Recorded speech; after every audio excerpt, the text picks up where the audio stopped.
یسایہ اور اس کا 54واں باب جو 17 آیات پر مشتمل ہے۔ اے بانجھ، تو جو بے اولاد تھی، نغمہ سرائی کر۔ تو جس نے ولادت کا درد برداشت نہیں کیا، خوشی سے گا اور زور سے چلا، کیونکہ خداوند فرماتا ہے کہ بے کس چھوڑی ہوئی کی اولاد شوہر والی کی اولاد سے زیادہ ہے۔ اپنی خیمہ گاہ کو وسیع کر دے، ہاں اپنے مسکنوں کے پردے پھیلا۔ دریغ نہ کر، اپنی ڈوریاں لمبی اور اپنی میخیں مضبوط کر، اس لیے کہ تو دہنی اور بائیں طرف بڑھے گی، اور تیری نسل قوموں کی وارث ہوگی اور ویران شہروں کو بسائے گی۔ خوف نہ کر، کیونکہ تو پھر پشیمان نہ ہوگی۔ تو نہ گھبرا، کیونکہ تو پھر رسوا نہ ہوگی، اور اپنی جوانی کا ننگ بھول جائے گی، اور اپنی بیوگی کی آر کو پھر یاد نہ کرے گی، کیونکہ تیرا خالق تیرا شوہر ہے، اس کا نام رب الافواج ہے، اور تیرا فدیہ دینے والا اسرائیل کا قدوس ہے۔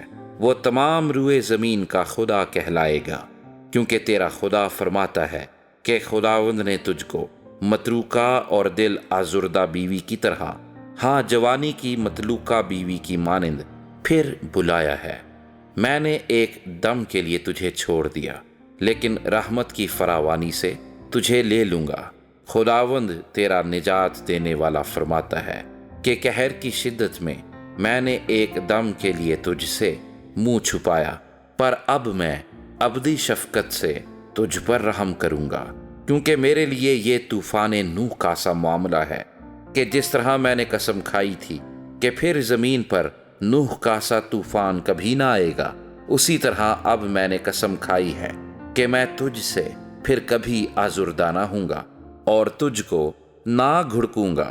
خداوند تجھ پر رحم کرنے والا یوں فرماتا ہے کہ پہاڑ تو جاتے رہیں اور ٹیلے ٹل جائیں، لیکن میری شفقت کبھی تجھ پر سے جاتی نہ رہے گی، اور میرا صلح کا عہد نہ ٹلے گا۔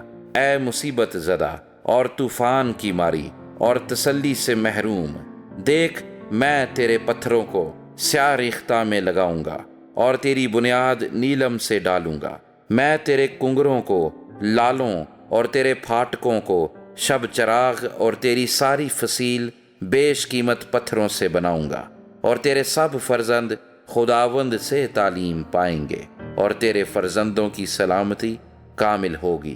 تو راست بازی سے پائیدار ہو جائے گی، تو ظلم سے دور رہے گی، کیونکہ تو بے خوف ہوگی، اور دہشت سے دور رہے گی، کیونکہ وہ تیرے قریب نہ آئے گی۔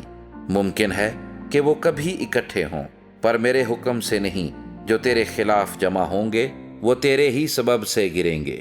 دیکھ میں نے لوہار کو پیدا کیا جو کوئلوں کی آگ دھونکتا اور اپنے کام کے لیے ہتھیار نکالتا ہے، اور غارت گر کو میں ہی نے پیدا کیا کہ لوٹ مار کرے۔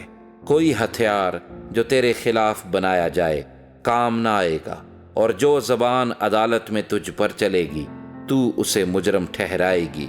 خداوند فرماتا ہے، یہ میرے بندوں کی میراث ہے، اور ان کی راست بازی مجھ سے ہے۔